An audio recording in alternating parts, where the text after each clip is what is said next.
buenas tardes ya casi otra vez a todos. Pasamos a una de las mesas principales de esta reunión, que es la mesa de Castellana Update.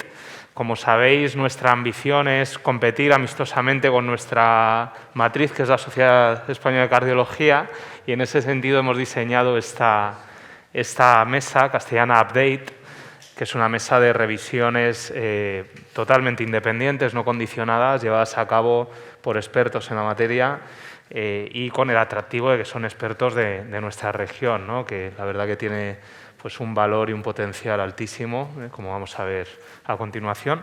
Y para presentar esta mesa, pues tengo aquí moderar a mis queridos compañeros de Ciudad Real, el doctor Fernando Lozano, que nos une pues una formación común, ¿verdad? Y bueno, ese cariño, ¿no? de tus orígenes. Es el jefe de hemodinámica del Hospital General Universitario de Ciudad Real. Y tenemos también a Javier Jiménez Díaz, que es el jefe de electrofisiología y arritmias del Hospital Universitario de Ciudad Real. Y mis compañeros van a dar presentación a los ponentes de la mesa. Bueno, pues en principio la primera presentación nos la va a dar el doctor Sánchez. Ignacio es un enorme pilar en la unidad de hemodinámica del Hospital de Ciudad Real desde su apertura y bueno, tiene una amplísima experiencia y publicaciones, sobre todo pues, a nivel de balón con droga, estén largos, tronco coronario izquierdo, bueno, que es un poco las líneas de investigación de nuestra sala, en la que él ha sido pues, también un pilar importantísimo. Va a intentar hacernos, ha dicho que se nos va a pasar 2 minutillos, pero en 10-15 minutos va a tratar de reducir en 15 minutos todo lo que ha pasado en la cardiología intervencionista en el último año, lo cual es francamente difícil y le agradecemos su esfuerzo. Bueno, muchas gracias. Vamos a intentar hablar un poquito de dar sobre todo conceptos generales de muchos estudios y un poco para ver hacia dónde va destinado la cardiología intervencionista probablemente para el futuro. Hemos visto en este último año muchas novedades en muchas cosas, menos de las habituales, y ahora veremos por qué. Vamos a hablar un poquito de intervencionismo coronario complejo, vamos a hablar un poquito de intervencionismo estructural, vamos a ver qué pasa con determinadas presentaciones clínicas, qué dispositivos nuevos tenemos, qué pasa con la farmacoterapia y qué técnicas o qué cambios hay o qué nos aportan las técnicas de diagnóstico o imagen intracoronaria fundamentalmente. Pero todo esto está artefactado en estos últimos años por el problema del COVID. El COVID ha causado un sesgo en las publicaciones, un sesgo en el dinero que destinamos a determinados estudios, se han cortado estudios, se han paralizado flujos de pacientes o han cambiado los flujos de pacientes en los hospitales, pero no me niego a hablar de ningún estudio, que probablemente la mayoría son malos, en cuanto a COVID e intervencionismo coronario. Desde el punto de vista de intervencionismo complejo, vamos a hablar un poquito de tronco coronario izquierdo, de bifurcaciones, de restenosis y de oclusiones crónicas. La mayoría que ha salido son estudios acerca del tronco coronario izquierdo, que han salido muchos estudios clásicos, que realmente no han aportado gran cosa. Ya sabíamos que los estudios clásicos, el Main-Colper y el Le Mans, que salieron antiguamente junto al Syntax y el Precombat, prácticamente nos dicen todos lo mismo, incluso el ERCE y el Nobel, que tienen un seguimiento a medio plazo. Los otros tienen un seguimiento, como veis, a 10 años. Prácticamente nos dicen lo que ya sabíamos, y es que desde el punto de vista del MACE, como endpoint primario, no existen diferencias significativas en cuanto a la cirugía y el tratamiento percutáneo del tronco común izquierdo, pero, además de eso, si miramos los endpoints secundarios, sabemos que existen diferencias significativas en cuanto al tratamiento percutáneo y el tratamiento quirúrgico, en cuanto a necesidad de revascularización. Va a favor de la cirugía, pero sabemos también que el endpoint del stroke, del ictus, va a favor, digamos, que el tratamiento percutáneo. Si miramos subgrupos de pacientes, en cuanto a las causas de mortalidad, solo hay un subgrupo de pacientes, que es el de los pacientes con 3 vasos, en los cuales tenemos significación estadística en cuanto a todas las causas de mortalidad a favor de la cirugía. Pero si lo analizamos, la muerte cardiovascular, digamos, no tendría significación estadística, con lo cual puede ser o será un artefacto probablemente de la situación. Estos son estudios muy antiguos, con stent que ya no existen en la mayoría de los casos y que además tienen plataformas que tienen una serie de complicaciones que prácticamente ahora no las vemos, como puede ser la trombosis del stent. No existió significación estadística ni para el tronco ni para pacientes diabéticos en ninguno de los estudios. Básicamente, todos los estudios son superponibles, no nos vamos a meter en ninguno de ellos porque es imposible hacerlo. Desde el punto de vista de las bifurcaciones, ha salido un estudio, que es el Definition 2, que va un poco en la línea de lo que ya pasó en el 2017 con el estudio DK-CRASH 5, y es que esa tendencia que tenían todos los hemodinamistas o muchas escuelas de hemodinámica de implantar un solo stent en las bifurcaciones, independientemente de incluso que hubiese lesión en la rama lateral, de lo cual no estábamos muchos de acuerdo, y nosotros los primeros en Ciudad Real, pues parece que está cambiando. Está cambiando porque con el Definition 2 lo que nos dice es que es un estudio randomizado a implantar 2 stent y no diciendo qué técnica hay que poner, o implantar simplemente un stent en la rama principal. Claramente ha salido una significación estadística muy importante en cuanto a necesidad de nueva revascularización, tasa de restenosis, tasa de infarto, tasa de trombosis y tasa de rehospitalización de todos los pacientes. Ha sido francamente importante y probablemente sea el futuro. Hay que individualizar los pacientes y aquellas lesiones verdaderas de bifurcación, probablemente haya que poner 2 stents. ¿Qué técnica de 2 stents tenemos que poner? Pues probablemente hasta ahora, o en el estudio prácticamente las más utilizadas fueron el DK-CRASH y el TAP. Ahí veis claramente la significación estadística ha sido francamente amplia.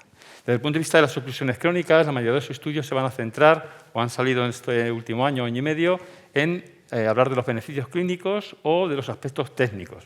Desde el punto de vista de los beneficios clínicos, queda claro que la alta carga isquémica es beneficiosa para abrir ese tipo de lesiones. Eso está clarísimo. Y desde el punto de vista del aspecto técnico, el abordaje a través de una safena por vía retrógrada parece que es muy seguro y tenemos una alta tasa de éxito. Han salido estudios comparando los scores clásicos de, digamos, probabilidad de éxito de apertura de las lesiones crónicas, como puede ser el de EuroCTO y el GCTO. Ambos son comparables y especialmente útil el EuroCTO en capacidad discriminatoria en aquellos casos que hay mayor complejidad.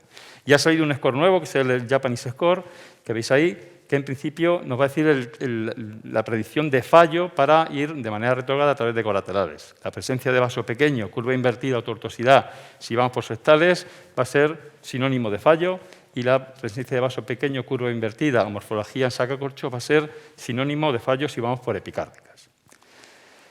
Desde el punto de vista de la estenosis intra-stent, tenemos el metaanálisis de Dalus, que es, digamos, que suma 10 estudios clásicos randomizados acerca de la estenosis intra-stent.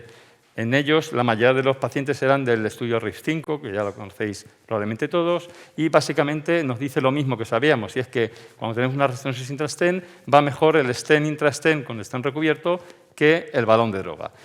Esto es así porque fundamentalmente se carga, digamos, la restenosis en el stent recubierto. Si cogemos aisladamente el stent convencional, no existen diferencias significativas entre el balón, el liberador de plaquetas SEL y el stent intra-stent. Habitualmente ese stent que se utiliza en los estudios suele ser de Veronimus, el Science. Esto ya lo sabíamos, como digo, por el RIF5. Ahí tenéis un poco el resumen del estudio. ¿Y qué más sabemos de los balones de droga? Pues que ya sabemos que no aumenta la mortalidad global. Hubo estudios a nivel de tratamiento periférico percutáneo con balón de droga en que los pacientes tenían una mortalidad mucho más elevada. Esto no ocurre así en la enfermedad coronaria. Y no es así, sino que incluso disminuye los MACES y los eventos a largo plazo de los pacientes. En el estudio, en el registro SCAR, que es el registro sueco que tenemos, los balones de droga no tienen significación estadística respecto al stent, ni en la restenosis ni en vaso pequeño. Y el estudio de vaso pequeño que tenemos de este año, lo único que tenemos es un resultado a 6 meses del Picoleto 2, que es un estudio que compara stent en vaso pequeño recubierto o balón liberador de droga.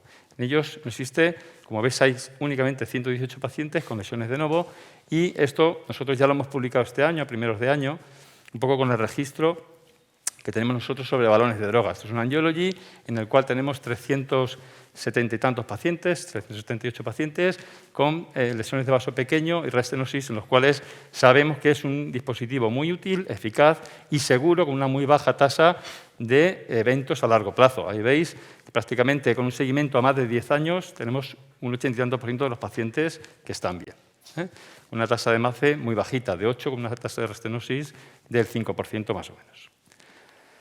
Desde el punto de vista de cómo ven los stent en el futuro, pues probablemente nos vamos a ir al stent con STAT ultrafino. Tenemos un estudio importante que es el BioFlow 5, que compara el gold standard de los estudios habitualmente, que es el stent de Verolimus, el Science, con un polímero permanente, frente a un stent que es el Orsiro, que es un stent de estrato ultrafino con polímero reabsorbible. Claramente existe una disminución muy significativa de los eventos de casi hasta el 40% en cuanto a restenosis, tasa de infarto, rehospitalización e incluso trombosis.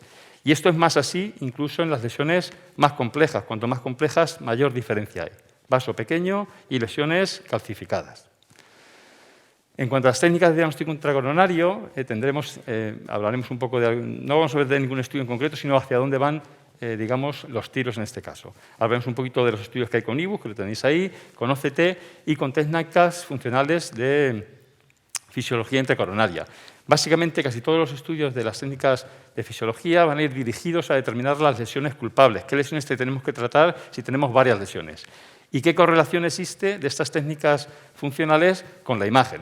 Y las de imagen lo que nos van a decir es cómo es la placa, qué conocemos de la placa y qué podemos predecir de esa placa en el futuro, independientemente del grado de estenosis que tenga. Es decir, podemos saber si esa placa se va a inestabilizar o no. Aquí viene el concepto, que es un concepto que se pondrá muy de moda probablemente en el futuro, que es el concepto de placa vulnerable.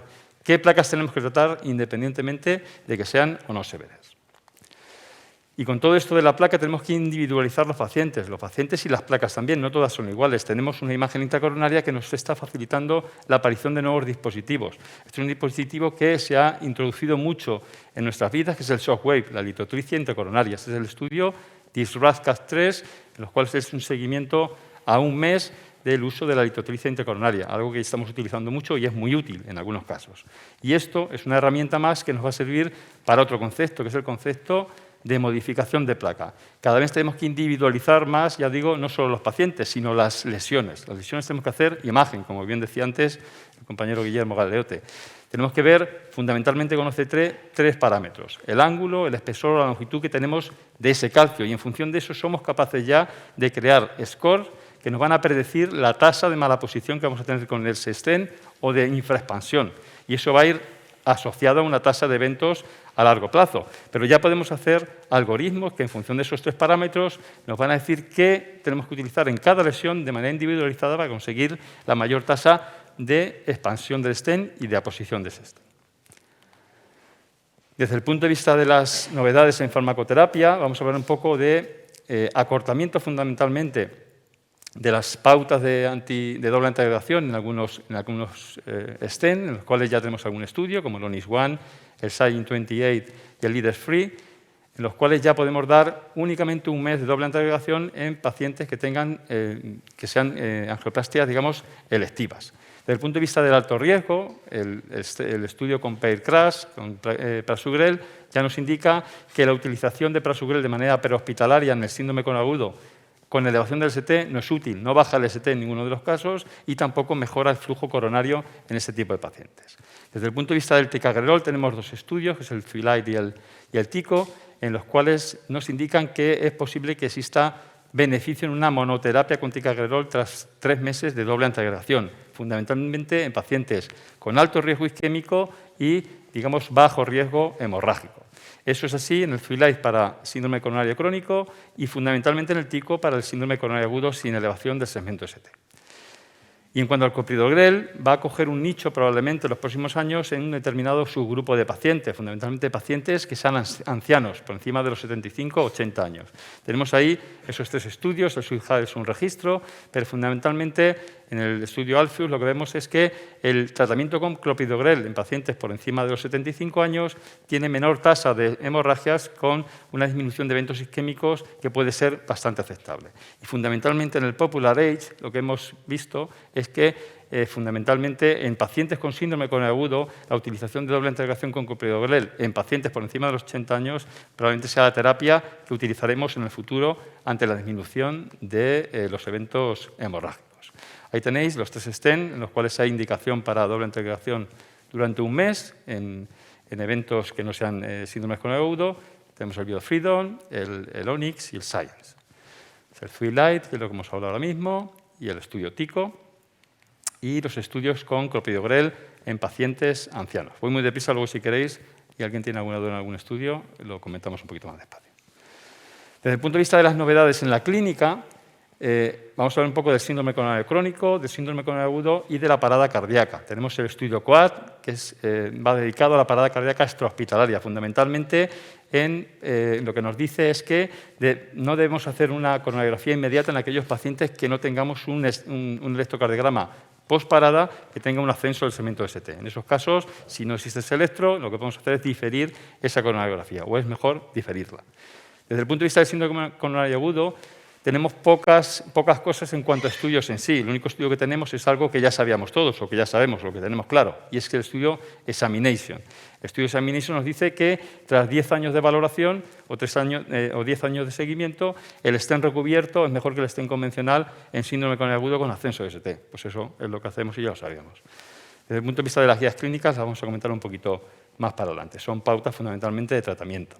Y en el síndrome coronario crónico tenemos el estudio Isquemia, un estudio controvertido que todos conocéis, y subestudios de este estudio Isquemia.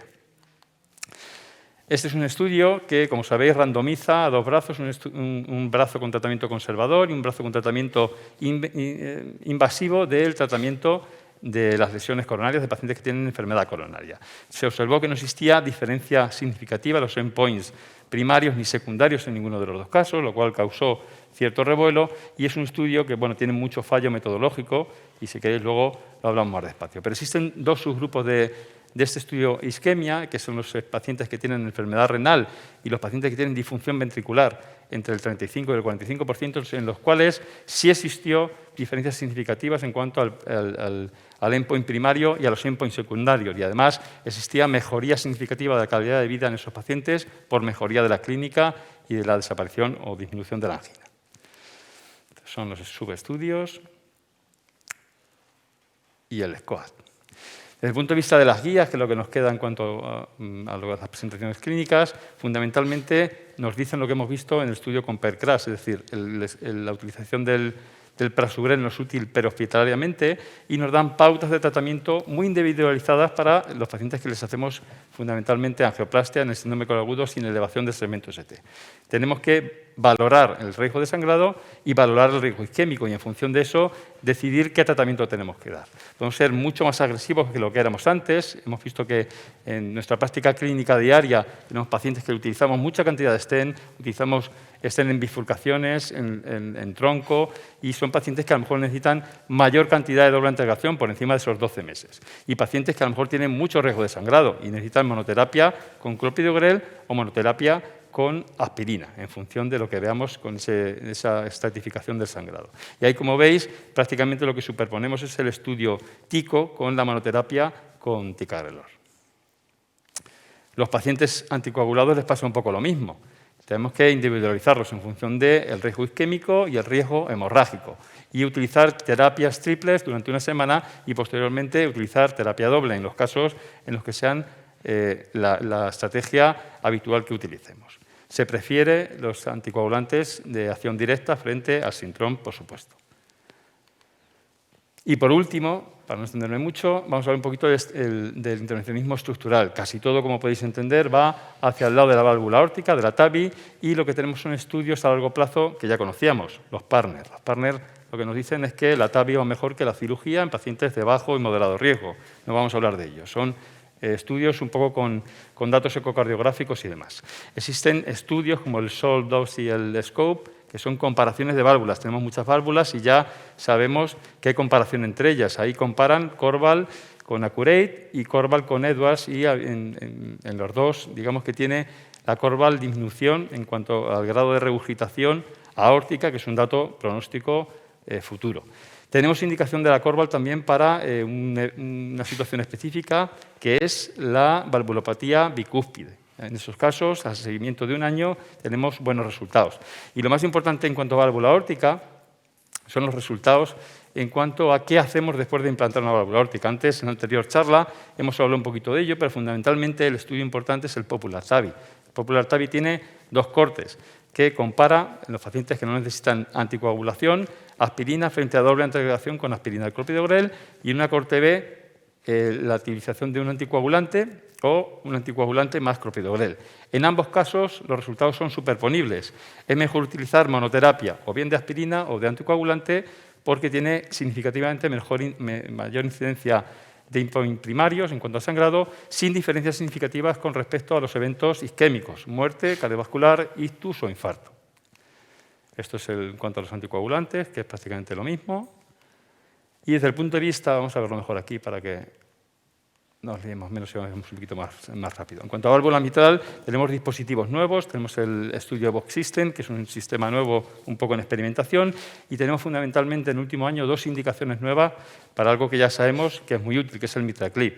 Las 2 indicaciones que tenemos es como puente a trasplante, el Studio Mitral Bridge, y como tratamiento de la insuficiencia mitral en infarto agudo de miocardio, Estudio IREMI. Estudio IREMI es de un compañero nuestro que es Rodrigo, que está en Vigo.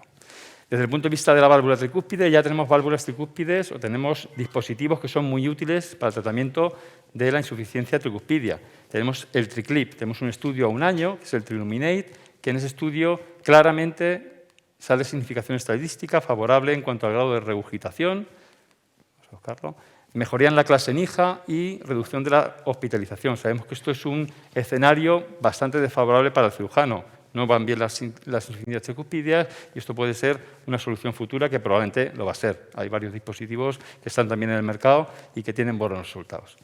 Y por último, en cuanto al cierre de orejuela, decir que en principio existe datos o existen estudios en los cuales nos dicen que el cierre de orejuela favorece o es significativamente mejor que la utilización de anticoagulantes de acción directa en aquellos pacientes que tienen un alto riesgo de sangrado. Y es más, revisando los registros que han salido este año en cuanto a cierre de orejuela, es un procedimiento muy seguro con una alta tasa de éxito. Veis que únicamente tiene unas complicaciones mayores de un 2% aproximadamente. Como conclusiones, un poco todo lo que hemos hablado. En cuanto a intervencionismo coronario, ahí tenéis un poco del tronco, no voy a ir leyendo todo para que lo terminemos un poquito antes.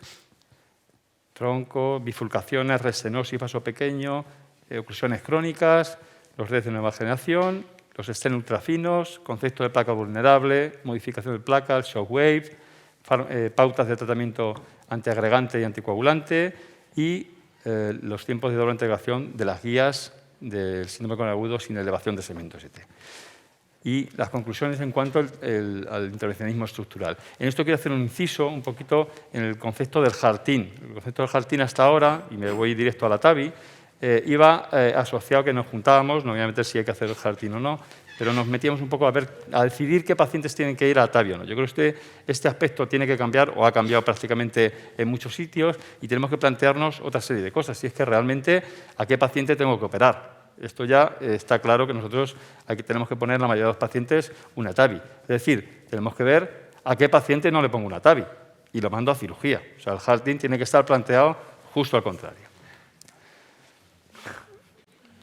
Muchas gracias.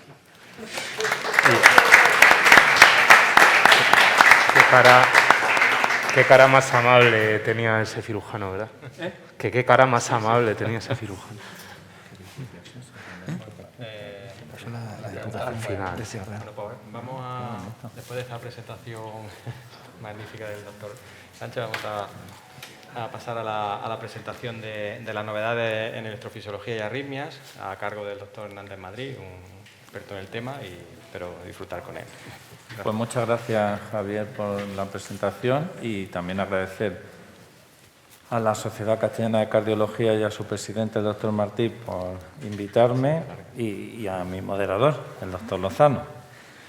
Darle la enhorabuena al doctor Ignacio Sánchez por su charla, que yo creo que la ha enfocado como yo, por ver lo que estamos haciendo en el último año, no así por apartados. Pues yo he hecho un poco lo mismo, quizá muy práctico de lo que estamos haciendo nosotros de verdad, y lo he dividido también en unos cuantos apartados, pues la fibrilación auricular, el tema que nos interesa a todos porque nos están bombardeando todos los días qué hacemos y qué no hacemos, y del que están habiendo avances, pero vamos, todos los días, por no decir todas las horas. Ablación de supraventricular y taquicardia ventricular, pues también parece increíble que cada día estamos entrenando un catéter nuevo, un navegador o lo que sea todos los días, que es que no da tiempo, ya te has perdido el último. La resincronización, la estimulación de la rama izquierda, que bueno, el boom de este año ha sido espectacular y que se está haciendo ya muchísimo y está funcionando muy bien. Los marcapasos sin cable y el DAI subcutáneo, que todavía no acaba de arrancar pero que cada vez se está poniendo más y se ven más indicaciones. Yo también quería empezar, como el doctor Ignacio Sánchez, con las guías de la FA, que son muy recientes, de hace unos meses. Están muy completas, hay muchas cosas. Yo solamente he querido señalar pues, algunos aspectos que ha cambiado y que todos nos preguntamos siempre. Y, por ejemplo, este es uno de los más comentados, pero ¿cuándo está indicada la ablación de la fibrilación auricular de verdad?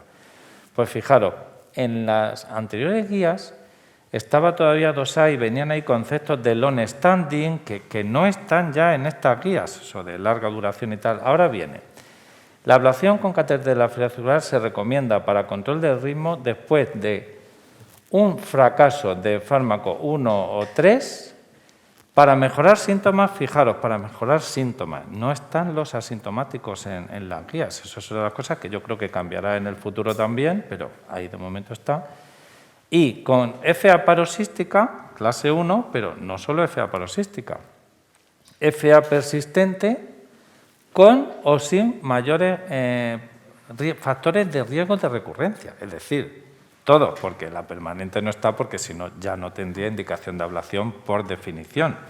Y fijaros que en las nuevas no está eso de long standing. Incluso pone FA persistente, incluso con factores de riesgo importantes para recurrencia. Pues también es clase 1, ¿no? Que estas son las últimas guías, es decir, están todos cuando ha fracasado, por ejemplo, una vez APOCAR o Rismonor o, por supuesto, Trangores. Ese es uno de los principales cambios de esta guía, ¿no? El cambio de concepto y tal.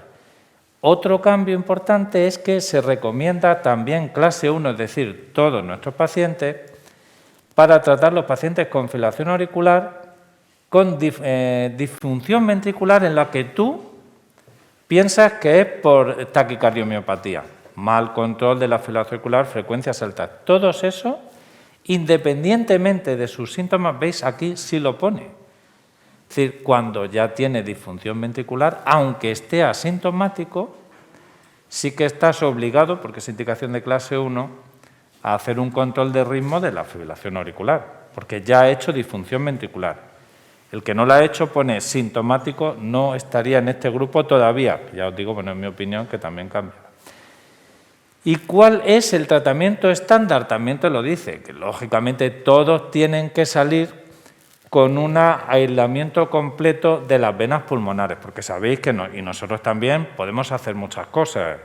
Hay foco en la vena cava superior, en donde sea, líneas y tal, pero todos tienen que salir con aislamiento de venas pulmonares.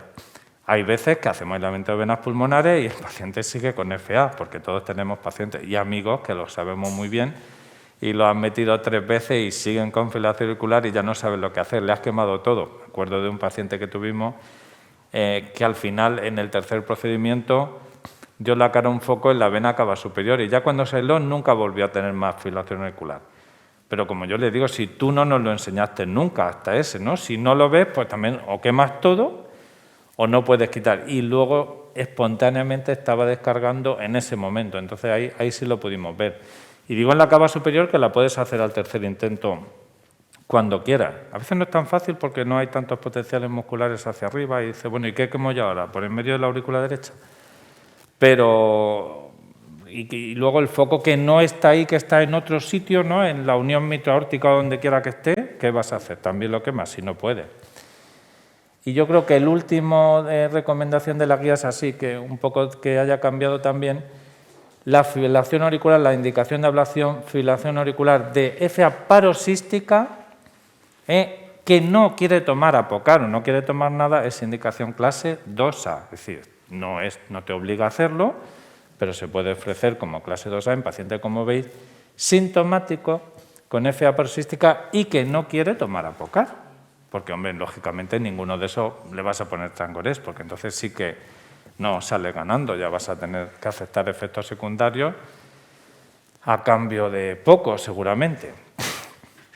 Bueno, otra cosa que ha cambiado mucho en este año y que todos lo habréis vivido es el uso de dispositivos para detectar la fibrilación auricular y las arritmias. A mí es que me mandan por WhatsApp todos los días un montón. Y mira lo que tengo, pues no tienes nada, pues mira aquí y te sacas la fibrilación auricular o un flúter. Yo creo que esta misma semana me habrán mandado 20 o 30, es decir, que esto ya es una realidad. Y además una realidad no solo con el Kardia que todos conocemos, sino con el reloj, el Apple Watch y con todo. O sea, que es que te están mandando ya registros continuamente y cada vez, lógicamente, van a ver más. Es que ya todo el mundo va a tener no su Kardia, sino su relojito, que lo hace de una calidad extraordinaria y vas a tener la fibrilación auricular. O la taquicardia auricular o el flutter. O como un paciente de esta semana que hicimos también, que luego te vuelve con el registro y tiene un flutter atípico. Dices, jolín, es que hay que ver, ¿no? Y te enseña el registro después. Lo que está claro es que, efectivamente, la utilidad, como muchos estudios, yo he puesto pero hay muchísimos más, que incluso para el diagnóstico de la causa del ictus o cristogenético oculto y tal, pues lógicamente la rentabilidad de estos aparatos, dispositivos, relojes que pueden hacer un electro es muy superior a la de repetir el Holter convencional una vez, por supuesto, o incluso 30, porque no vas a llevar un Holter todos los días puesto. Es decir, que eso está demostrado ya en estudios que el beneficio es así. Otro estudio que se publicó este año de la fibrilación auricular y en el que nosotros también participamos es el EAS, que es el control precoz del ritmo en pacientes con fibrilación auricular, que se publicó en el New England hace unos meses y que a lo mejor el título induce un poco a error. Claro, nosotros como participamos era control del ritmo, no te obligaba a nada, se randomizaba a tratamiento, control de frecuencia, no hacer nada, poner un beta bloqueante, lo que tú quisieras, o control del ritmo, pero dentro del control del ritmo podías hacer cardioversión, un fármaco, hacer la ablación, no hacérsela. Bueno, eso no es un estudio totalmente controlado y dirigido, ¿no?, para hacer una cosa. Esa es una de las limitaciones, porque, como ya te digo, nosotros conocemos los pacientes que se han metido, pero la idea era ver si tú ofreces de entrada control del ritmo frente a no ofrecerlo, solamente control de frecuencia. Entonces, con esas limitaciones, que son bastantes, efectivamente el grupo de control del ritmo tuvo un endpoint primario mucho mejor que el que se había abandonado a control de la frecuencia. Yo pienso que eso, sin duda, tiene que ser verdad, porque aunque muchos con control de frecuencia van bien, pero no cabe duda de que hay mucha gente que no todos tienen un mal pronóstico. Le haces una cardioversión y va muy bien, le pones Apocar y va muy bien, o le hace una ablación y va muy bien. Siempre nos acordamos del que va fatal, que yo me acuerdo ahora mismo de 40.000. Pero es que hay muchos que le haces un pequeño gesto y van fenomenal. Y con eso solo ya consigues que muchos vayan muy bien. Lógicamente vas a pagar más eventos adversos en el grupo que haces control de ritmo. No van a ser los mismos, pero bueno, eso ya va inherente al procedimiento. La ablación, otro tema que está cambiando todos los días. O sea, que es que ya te digo que hoy ya no es igual que ayer tampoco. Fíjate que ya empezamos en el año 98, cuando ya Seguerre describió, que todavía sigue siendo verdad, los focos en las venas pulmonares como la cosa más frecuente. También empezamos con la crioablación hace mucho tiempo, que en las últimas actualizaciones se reconocía que la crioablación pues era más rápida, estaba asociada con menos riesgo y tenía en algunos sitios pronóstico mejor. ¿Por qué? Porque el problema de la ablación con radiofrecuencia es que tú tienes que ir punto a punto a eliminar los potenciales del antro y los que se meten a la vena pulmonar, y a veces es muy sencillo, pero otras veces incluso aunque ponga un catéter circular y tengas el mejor navegador con una imagen muy precisa y con un tab puesto para verlo, pues el último punto no lo encuentras, porque nosotros lo vivimos, pero no yo, o mis compañeros, o todos. Pues nada, llevo 1 hora y la vena no se aísla. Y sin embargo el balón tú lo pones y claro, pues se empuja, tiene buena oclusión y consigues el aislamiento bastante bien en la mayoría de los casos. Algunos hay que trabajarlo. Otra de las cosas que ha evolucionado en este año también es que hasta ahora solamente había un balón, que era el que con pequeñas progresiones habíamos tenido siempre, pero ya este año tenemos disponible, y también nosotros, la competencia, ¿no?, que es el balón Polar, en vez del Arctic Front de Medtronic, que, bueno, pues como es la última generación, tiene alguna ventajilla, pues por ejemplo el control del frénico, que es muy importante en la ablación de las venas derechas, ¿no? Te lo hace automático y es que hay veces, como a todos, se te olvida. Oye, pues el frénico, ay, que no me he dado cuenta y tal, no, está todavía. Tiene control automático que te avisa enseguida si hay disminución del frénico, con lo cual te permite evitar más todavía las lesiones y además sin dar rayos. Tiene una temperatura de congelación superior, que no saben muy bien eso qué significa, ya nos iremos enterando, por eso hemos empezado con él. Pero ya os digo que la experiencia todavía es pequeña. Tiene, en fin, lo último en la pantalla de controles de venas y tal, pero bueno, el objetivo al final es el mismo, que es el aislamiento antral amplio de las venas pulmonares. Claro, pero es que la ablación con radiofrecuencia es que no va a desaparecer, por supuesto, o sea, porque es que además cada día también te están sacando nuevas cosas. Es decir, uno de los inconvenientes de este sistema pues es que necesita un poco más de tiempo, es más tedioso, requiere mucha experiencia, así como la crioablación. Tú dejas a cualquiera, mira, el transectal ya está hecho, pues tú le das 4 balonazos o dale 8 si quieres y ya hemos terminado. Y se va a hacer muy bien, o sea, con casi cualquiera, no necesita... Es muy estandarizado, no necesita gran complejidad y tal. En cambio, la ablación con radiofrecuencia, claro que necesita saber el navegador, manejarte, comprender los puntos, la ablación, los parámetros de la ablación, o sea que es más complejo. Pero aún así, primero, es totalmente imprescindible, o sea, nunca, que algunas veces teníamos dudas, oye, ¿y la ablación con radiofrecuencia que va? No va a desaparecer con esto. ¿Por qué? Porque hay muchos que no se consiguen con crioablación, muchos que necesitan ablación focal en algún punto de la vena que no, o en un foco en la vena cava superior, y también se está haciendo muchísima investigación. Este es de este mes, es un dibujo que probablemente no habréis visto porque es con un sistema de navegación nuevo y un catéter nuevo que está en fase de evaluación. Yo creo que en España hay solamente 2 centros. Y entonces la ventaja es que es muy rápida, o sea que cada punto se hace con 90 vatios, que es una energía muy alta, porque siempre se decía en las venas, no, por favor, 35 vatios o 30 anterior-posterior, pero solo 4 segundos, con lo cual haces una pelota en 4 segundos, otra pelota y tal, y es muy rápido y muy efectivo por lo que vemos hasta ahora. Y luego aparte marcamos el esófago también, que son las bolas naranjas, para disminuir, o sea, que se están haciendo grandes avances también en este campo y aumentando la rapidez y la seguridad, como otros que van a salir de la ablación con campo pulsado, que dicen que evita totalmente las lesiones del esófago. Nosotros sí hemos visto lesiones del esófago una vez, pero marcando el esófago con control de potencia, porque bueno, he saltado de que cada marca tiene que si el LSI, el Index Ablation y tal, entonces podemos graduar bastante bien los parámetros de ablación para ver el tamaño de la lesión y que no sea excesivamente profunda, y con eso la verdad es que vemos muy poco. O sea que todavía tenemos radiofrecuencia y los otros para rato, y están evolucionando los dos todavía. Para el resto de las arritmias, bueno, pues yo me acuerdo cuando no teníamos nada más que un catéter cuatripolar para hacer todo, que se hacía muy bien, por cierto, pero claro, con esto efectivamente se hace mucho mejor. Tenemos miles de catéteres de alta resolución, te sacan 800.000 puntos en un momento, le das un paseo y tal por la aurícula y lo ves todo.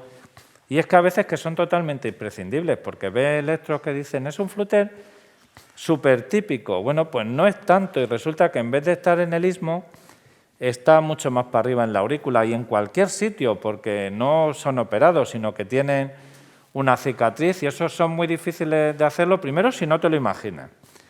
Segundo, si no estás alerta de que no se va a quitar en el istmo. Y tercero, si no eres capaz de definir bien por dónde está el circuito y la lesión. Imposible. Si ya vamos a las cardiopatías congénitas, que creo que el vídeo no se ha incorporado, pero bueno, es igual y tal, porque si vas a las cardiopatías congénitas, entonces es que es totalmente imposible. Nosotros hacemos muchas cardiopatías congénitas todas las semanas, y flúteres, porque tenemos también allí un servicio de cardiología pediátrica que también trabaja con nosotros, la doctora Inmaculada Sánchez, y le hacemos TAC integrado con el navegador y tal, pero claro, es que en estos casos yo creo que sería imposible si no se hace así. Las taquicardias ventriculares igual, claro que hay algunas facilísimas, las que están en el tracto de salida del ventrículo derecho o en la aorta, en los senos de Valsalva. Pero es que no todas están así, unas están en el SAMI o están donde quieren, o aparecen como esta que hicimos el mes pasado, en una cicatriz que veis un mapa de alta densidad con un catéter multipolar y que al final encuentra en una cicatriz por debajo de la aorta, como veis, que está donde quiere. Esto es imposible de hacer si no empleas catéteres de alta densidad y haces un mapa perfecto. Este circuito, además, nunca llegamos a entenderlo. Lo comentamos en nuestra sesión y la conclusión fue que no sabíamos, nosotros sabemos que se quitó, pero no sabíamos ni por dónde iba, ni por dónde venía. Más o menos sí, y ahí es donde se quitó. O taquicardias de la aorta a 7 milímetros del tronco, como este, que además era un adjunto de la urgencia, amigo nuestro, mío, y que tenía un foco que producía esta disfunción ventricular, ya digo, a 7 milímetros en la aorta del seno coronario, que va a musculito, que está el musculito justo ahí por debajo, y solamente lo puedes quemar desde la aorta. Si no lo haces desde ahí, no puedes quemarlo, no se quema nunca, aunque esté a 7 milímetros del tronco. Y también algunos, como este, con taquicardia ventricular del seno aórtico derecho, con un catéter nuevo. Por eso digo, es que yo cada día me pierdo un catéter. Digo, ya hemos estrenado otro catéter más. Pues este es un catéter que lleva una punta de diamante, como veis, un diamante industrial, que dicen que transmite la energía súper bien y tal. Y ahí nos hicimos una foto para celebrarlo, todo el equipo, el doctor Moreno, doctor Matías, doctor Franco y yo mismo. Esta gente que es extraordinaria, son increíbles profesionales y tal. Muy bien, es una suerte trabajar con ellos. Y luego la resincronización.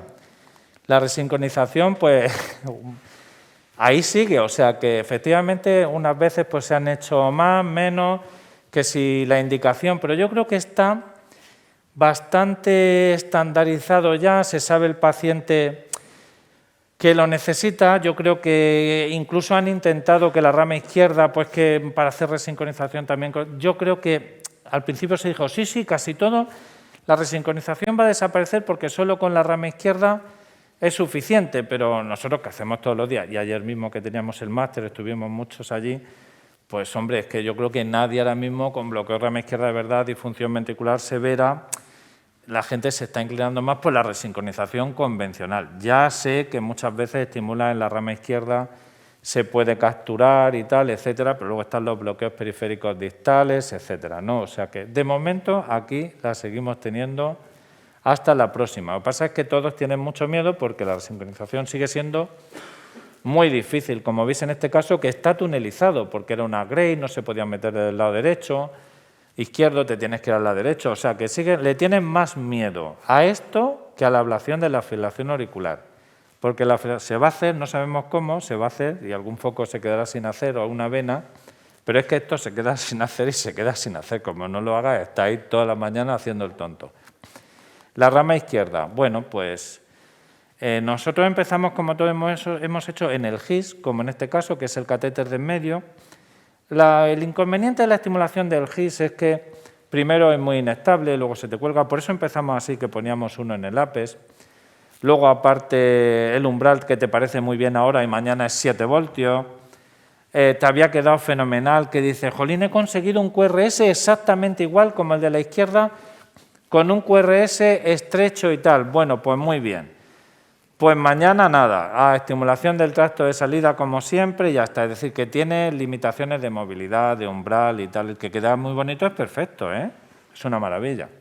Pero bueno, con eso es inconveniente. Luego muchos tienen fusión, que ya la fusión no te parece tan perfecta, pero bueno, sin duda es igual de positiva. Claro, esto también ha evolucionado muchísimo. Había muchas herramientas, tampoco sabías utilizarlas, cualquiera. Ahora todavía hay muchas más. También antes era solo de Medtronic, ahora hay competencia con otros, distintos catéteres guía, distintos electrodos. Nosotros hemos probado todo. Cada uno es partidario de alguno y cuando haces muchos de todos te das cuenta de por qué uno está muy bien para esto y el otro no, pero al final sí que consigues estimular la rama izquierda, te voy a decir, para no decirte siempre, casi siempre, y consigues un QRS realmente muy, muy, muy estrecho, que no es de estimulación gisiana tan perfecto, pero que tiene una activación muy rápida de todo el ventrículo izquierdo, que al final es lo que tú quieres. Y perforar, este es con otro sistema, Perforar, perfora de verdad, pones contraste, bueno, y este no está perforado casi nada, tenía otros que los vídeos no han salido, pero es que perfora todo el sexto 1 centímetro, o sea, que es que se perfora de verdad. Qué pena que esta no está, si pudiera, y tenemos tiempo luego enseño, porque esta es extraordinaria, porque es que además aquí, haciendo un eco, es que se ve como el cable está perforando el sexto, así perpendicular a todo el sexto, se lo perfora y estimula la rama izquierda o estimula transeptal o estimulas todo, o sea que es que de verdad. Y conduces y produces un electro, pues también como este, que ves las precordiales y no te imaginas que lleva un marcapaso. Ah, este era, sí. El otro vídeo lo incorporaba de otra forma. Veis que aquí tenéis la imagen de la izquierda, el electro, y con la R en V1, por el bloqueo incompleto de rama derecha que hace el estimular la rama izquierda, lógicamente, estrechito. Bueno, el tiempo de activación de la cara lateral del ventrículo decimos que sea menor de 80 milisegundos, espiga al pico de la R. Y como veis ahí esa es la posición por debajo del GIS, que lo tenemos marcado con el catéter de ablación, 1,5 centímetros, bueno, más o menos por debajo del GIS. Y en el eco veis cómo el electrodo que viene del ventrículo derecho es que perfora el sexto de verdad, de forma perpendicular. O sea que nosotros no nos lo creemos tampoco, la gente te lo dice. Por eso tuvimos que hacer el eco y verlo. No, sí, es que es así, está perforado. Y claro, eso no se mueve nunca. Otra de las ventajas es que nunca vas a tener dislocación de la rama izquierda, porque ¿cómo se va a mover eso que habéis visto en el sexto? Se te mueve el ape, se te mueve el GIS, se te mueve la aurícula, pero la rama izquierda, si es verdad, nunca se moverá. Marcapasos sin cables, pues el avance de este año, bueno, pues que se están poniendo más, se ven las indicaciones, es una técnica muy sencilla y rutinaria al final. Cuando has puesto unos cuantos, ¿no? Buscas el sitio en el sexto, le pones un poquito de contraste para ver que está impactado de verdad. Y luego lo que tiene este año es que están con el Micra AV, pero el Micra AV lo que tiene es que lo detecta, bueno, así es como queda, que no lo he puesto. Así es como queda, el catéter guía se retira y lo que queda es ese cohete espacial que se ve ahí al final. Eso es lo que se queda sin cables y sin nada, dentro para siempre, y hace de marcapaso los que nosotros hemos puesto estupendamente con buen umbral y funcionan muy bien. La pega es que son solamente VVI, ahora tienes los AV. Entonces, claro, pero los AV es que son muy imperfectos, porque más o menos vienen a ser como un VDD. Pero el VDD ya sabéis que se ensa cuando le da la gana, a veces no, y te dicen y tal. No, funciona muy bien cuando estás en reposo durmiendo, estás en VDD fenomenal. Claro, pero si lo que le hace falta es a la gente cuando hace algún esfuerzo. Pero bueno, menos da una piedra, esto es como otro. Tendremos los DDD de verdad un poco más adelante. Y ahora si quieres disimular un poco y ponérselo a alguno que tenga ritmo sinusal, que los hay, pues le pones este, no sé, pues alguien que todavía tenga ritmo sinusal, aunque tú sabes que va a caer en FA el año que viene, que hay pacientes así. Y el DAI subcutáneo, pues claro, a veces no se ve la indicación del DAI subcutáneo, pero por ejemplo, este paciente, un paciente joven de 43 años que lleva, pues como veis, 40 DAIs por todos los lados. Yo no sé lo que pasa, nadie lo sabemos, se rompe siempre, se rompe el cable. No sé si es que hará tanto deporte, comprime el músculo, la clavícula, es que no lo sé. Les decimos, hombre, por favor, no hagas tanto deporte, un poco menos. Pero eso es imposible. Es como la gente que tiene obesidad y nunca va a adelgazar, por más que se lo diga. Pues este es igual. O sea, o como el que tiene filación auricular y hace mucho deporte, que está 45.000 horas todas las semanas entrenando en bicicleta. Hace un poco menos, que sean 42 horas solamente. Y nada, no hay manera. Pues este igual, todo roto. Y a ver, ¿y qué hacemos ahora? Porque además tuvo muerte súbita de verdad, FV idiopática. Pues nada, lo que hemos pensado es quitarle todo, porque ¿para qué le vas a dejar eso? Si le va a complicar la vida, va a hacer endocarditis en el futuro 43 años, quitarle todo y ponerle, fijaros qué cruz de corazón he encontrado en los cables, todo lo rompe, y ponerle un DAI subcutáneo, que eso sí, aunque se rompa, pues bueno, tampoco es tan difícil, lo sacas, lo vuelves a poner y ya está, rompe todos los que quieras. Y ya está, ¿no? Porque claro, no es lo mismo intracavitario que esto, que al final parece una operación, pero si no es nada, le pones un cable subcutáneo con un tunelizador hacia arriba y el otro la bolsa con el serrato, que también parece muy difícil y no es nada, y lo pones y ya está, y que te dure lo que tenga que durar. Y efectivamente, uno de los últimos estudios de este año, que fue el Pretorian, que lo comparó con el transvenoso, pues bueno, pues que salió muy bien.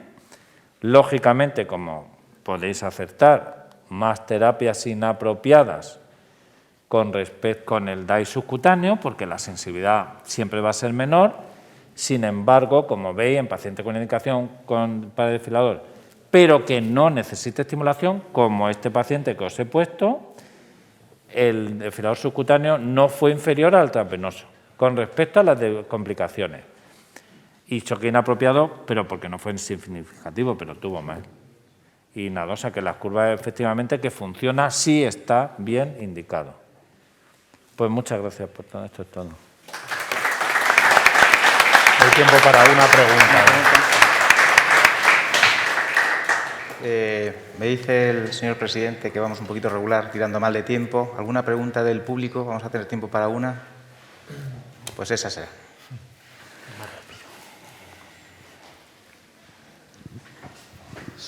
Bueno, muchas gracias a todos, enhorabuena.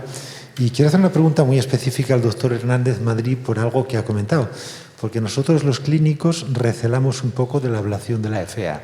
Como el resultado del VPV y la intranodal es tan espectacular, estamos mal acostumbrados y en la FA sabemos que no es lo mismo. Cierto es que hay que seleccionar bien los pacientes, pero no es lo mismo. Y antes has dicho, la pregunta es rara, antes has dicho una cosa muy interesante, que es que un paciente le hicisteis varias ablaciones, que me suena, porque esto es muy habitual, y que al final tuvisteis la suerte de que apareció en ese momento el foco del que salía, lo ablacionasteis y quedó estupendo. Sí. La pregunta peculiar, pero posible en el futuro, es si se están estudiando dispositivos que sean no invasivos, que se lo pueda llevar a casa como un holter, un chaleco o algo así, que no solo te vea si hace fibrilación auricular, sino que de alguna manera pueda ya mapear de qué zona del corazón te viene y orientarte de cara al estudio y a la ablación. Esta es muy buena y, de hecho, el que empezó a trabajar eso fue Heiseguerre, que incluso hizo una patente con una empresa privada y tal para desarrollar eso.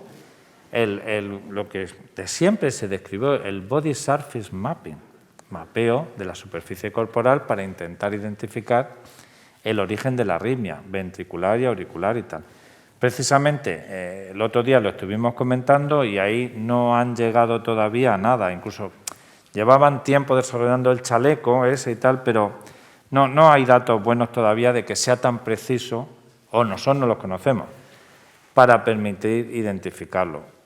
El problema de ahí es que, como este paciente, que además es amigo, yo sé quién es, dice, jolín, me costó, como siempre cada uno ve el vaso por donde quiere, me costó 3 veces, pero el problema es, pero tú ¿qué nos diste? Si no nos diste nada.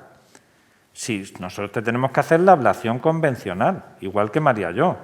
Si resulta que a la tercera enseñas el foco descargando continuamente y viene de donde quiera que sea, yo te lo hago. Con que me enseñes un poco. Y ese es el problema de por qué hay muchas recurrencias de FA todavía, porque nosotros, que somos persistentes y que, en fin, no hacemos por lo menos los que creemos que les va a merecer la pena más. Es que tenemos gente joven, tenemos gente muy sintomática y entonces les tienes que ofrecer un poco más. Y es que hay veces que vuelves a hacer, mira, las venas están desconectadas y tal, le pones isoproterenol, adenosina, estimula.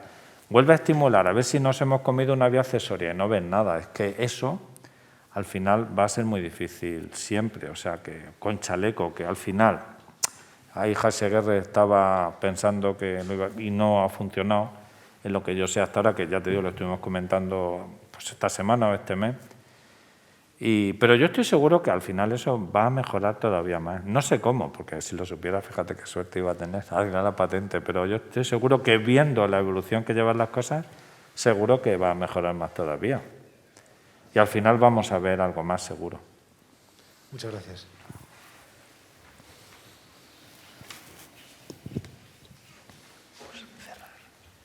Sí, bueno, pues no hay más tiempo para preguntas, así que concluimos la mesa. Muchas gracias por la atención y gracias a los ponentes.